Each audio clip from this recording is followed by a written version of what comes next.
And now we will take up African religions. I have referred to them in this study as African traditional religions. They can just as aptly be referred to as African tribal religions because the heart of African religions is its tribal origin. Uh, while there are items of consistency between the religions, and I say that in plural, that are considered traditional in on the African continent. Each of them have their origins in the fact that they are tribal in nature. To be tribal in nature simply means that there is a very intense group, usually based in heredity or lineage, and this group shares the same basic set of norms, beliefs, in terms of social interaction, morals, uh, politics, and they are generally ruled over either by a group of tribal elders or an individual chief or both. And typically, that body of elders is made up of just that, older men, and the chief is normally an older man with a great deal of life experience within the tribe. Part of what the tribe does is to work with great ardor to maintain the traditions of the elders and the traditions of those that have gone before. What are the established patterns of belief, faith, and practice? So when we talk about African religions and we talk about them being traditional, we're talking about a variety of religions that are steeped in the traditions of particular tribes. African religions, as I just said, are both tribal and primal. Primal meaning basic, fundamental. Such religions exist worldwide, as this map indicates and the blue color points out, with the largest concentration in Central, South, East, and West Africa and Australia, as you can very easily see. Uh, in this system, part of the generally held truth among tribes is a high regard for polytheism. These religions are very polytheistic, usually believing that one supreme deity created the world, but then left it for lesser gods to squabble over, to handle.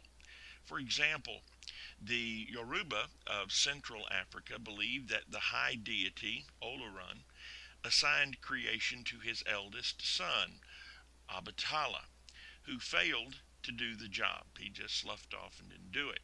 The job then was given to the younger son, Odudua, who failed also, who put forth some effort but without success. Olorun, a little bit frustrated, maybe a whole lot frustrated, then created the earth and all that is in it. But then he withdrew, perhaps in his frustration, perhaps feeling he had done all that he could do, or just not wanting to mess with it. But he withdrew and became a non transcendent, distant deity. The Yoruba, like most African traditionalists, however, felt that the high God was too distant, and that there were matters on earth, there were questions on earth, there were circumstances and situations on earth that were greater than they, the people, and more than they could within their own power and understanding handle. And so they needed something, someone, or someones, or some things that were closer to them, that handled things, and that they could in some way use to their advantage. All the earth, the skies, and the seas, and every natural event then came to be believed to contain spiritual life or force similar to that of humans. We call this animism. In some cultures, the phenomenon of weather, particularly the ever-changing circumstances of weather, clear skies, dark skies, morning to night, night to morning again, cool morning, hot afternoon, cool evening, the storms, the floods, the winds, the destruction, and at the same time, water that falls, that feeds the plants, that causes them to grow, that produces food for life, and so forth. All of this phenomena was worshipped by many as the single phenomenon of weather. When water is used, as it often is in worship rituals, it must be living water from the streams, lakes, etc. In other words, the water cannot come from a well or be boiled or have been manipulated in any way to rid it of its life or to force out of it the spirits that animate it, because it's not so much the item that is being used, but the spirit contained within that item that is being either communicated with, appeased, or just simply being dealt with. There also is a high degree of respect for ancestors, and maybe respect is not necessarily the right word. The word probably better suited is fear or fearful respect. They believe ancestors exist in a spiritual world, but still have an interest in the affairs of living persons, particularly within their tribe, often interfering in the lives of the living, sometimes very mischievous, even malicious interfering, other times just exercising their will over lives in ways that perhaps they could not when they walked the earth physically. Veneration of ancestors is a potent part of the religions due to the unpredictable, often capricious nature of ancestor spirits. They are feared more than the gods, and thus the fearful respect. They cause droughts, floods, famines, earthquakes, and childlessness. Notice that there's really not anything of a positive nature in that list. It's unclear as to whether or not the belief was that when good things happen, that's the gods, and when bad things happen, that's the spirit. I would hesitate to make that generalization because quite often the spirits were recognized as doing good and positive things. But more than anything else, they were regarded for the negative that occurred. Sacrifices are frequent in these religions, including animal blood sacrifices. Ancestors are believed to communicate with the living, so they're involved, and they're involved even at the personal level of communication. Sometimes that communication, in fact, most of the time, that communication is thought to be through dreams. Often the message is clear, but sometimes it's unclear. And when it's unclear, a diviner is sought out. Often the message is believed to be given directly through circumstances and other incidents. So, in addition to the dream. So, dreams are believed to play the part of receiving the greatest amount of communication and conveying that. But it's also believed that certain circumstances and incidents also are being manipulated by the spirits to convey particular messages. In terms of sacrifice and worship rituals, daily libations, which would include, for example, pouring a bit of drink or tossing a bit of food, are most common. Just pouring out an offering, pouring it into the atmosphere as an offering of sacrifice, giving up of something that could benefit you if you took it. That's the idea of sacrifice. Dogs, birds, sheep, goats, and cattle are often sacrificed, and their blood poured over an altar. This is most prominent prior to battle or when there is drought or illness, very severe, life threatening circumstances. Now, for us, we we see this, we hear this, and we really don't see the significance between, for example, just pouring out a bit of food or crumbling up and tossing a bit of food or pouring out a bit of drink and then sacrificing this an animal. I mean, the significance, of course, would be the taking of a life. But beyond that, why not just go ahead and continue with the food and water as opposed to taking the lives? Understand, sacrifice is meant to be just that, a sacrifice that is offered. And in order for a sacrifice to be valid, it must be an offering equal to the need or the danger, the request being made. And so what is most important to me as a participant must be what is offered and consistent with the need. Therefore, just for daily things, just getting by, a bit of food, a bit of water, that's significant. But when my life, the life of my family, the life of my tribe is threatened by some catastrophe or attack, then I must sacrifice something that means more to me. And in many of these tribes, cattle is money. So to sacrifice cattle would be like going to my bank account and writing a very large check to give. It's a true sacrifice on my part, but it is necessary based on the need that I am facing. So as you can see, the list begins with dogs, which have importance as hunting buddies and those who watch over the security of a tribe at night, but they're not as important as the cattle. And right on up the list. Rarely is human sacrifice practiced. Now, we said rarely, or I said rarely. There are those instances.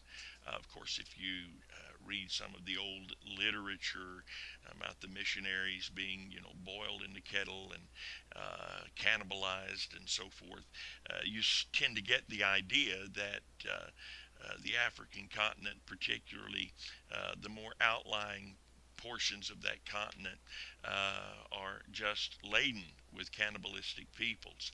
And that's really not the case. Cannibalism is more of a South Seas phenomenon than an African one. However, again, depending on the nature of the crisis, there were those in our records of those occasional, very rare, but occasional human sacrifices. Also, African religions pay a great deal of attention to what are referred to as rites of passage. For example, the beginning rite is birth. Births are important and celebrated for numerous reasons. The lineage of the father and the family is continuing. Um, this children are seen as a blessing from the gods, a blessing from the spirits. Plus, they're also an indication that the tribe will continue for time to come. So this is important and it's celebrated. The birth of twins, however, is often considered an evil omen for a couple of reasons. Twins tend to indicate in these tribal minds, for many, particularly the very underdeveloped tribes, that the wife has been unfaithful to the husband and that the children have two fathers. Often, one or both of the babies are killed. If, for example, you see one that just does not resemble the father in any way, that one would be considered the one who is the child of another father. Uh, if both resemble the father in some way, both may be allowed to live. But if both appear not to resemble, not to have family resemblance, or if there is some little bit in both but not much and you can't tell, then both could be killed. In some tribes, children are not named until after their first week of life due to the high infant mortality rates. Uh, One of the things important in tribal life is the giving of a name, and it's really the assignment of a name. Um, and it is the assignment of the name that tends to carry with it life. It's as if that baby is not fully alive until they receive a name, because without that name, they're not fully claimed by the family, by the clan, by the tribe. So they're not fully alive yet. And because of the very high infant mortality rates in some of these tribes, they don't bother with giving them a name until it becomes apparent that they're going to live. And so they wait a week quite often. After the child is born, however, it is shown to the moon. Um, One can't help but relive that scene. In the movie, what's the name of it? The Lion King, where the new lion cub is lifted up to the moon after his birth.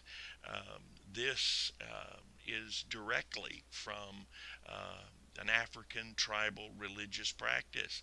They are lifting up and offering this child and hoping to receive validation for this child to the high God and to put it on display before all the spirits.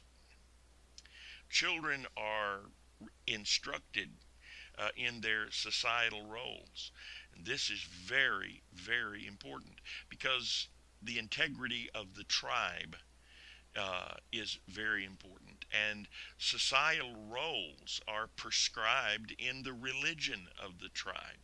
So to instruct them in their societal role is to ground them in the religion. So it is very important. At puberty, this instruction becomes even more rigorous for both boys and girls alike. Children are taught tribal myths and rituals and are expected to be very literate in these things. Older boys may undergo whippings and harsh trials for no disobedience necessarily. Of course, if they are disobedient, they'll be lashed or caned or whipped in some way, most normally. But sometimes it simply is a matter of toughening them up, of beating out of them those things that might be contrary to their particular society. The trials are harsh, being left overnight in a harsh, unfriendly, jungle-like environment intended to show no fear and to survive till the next morning. For boys, Circumcision is often, but not always, practiced. For girls, there's some form of genital mutilation is often undergone. Now, again, this is not always, but it is as prominent as circumcising boys.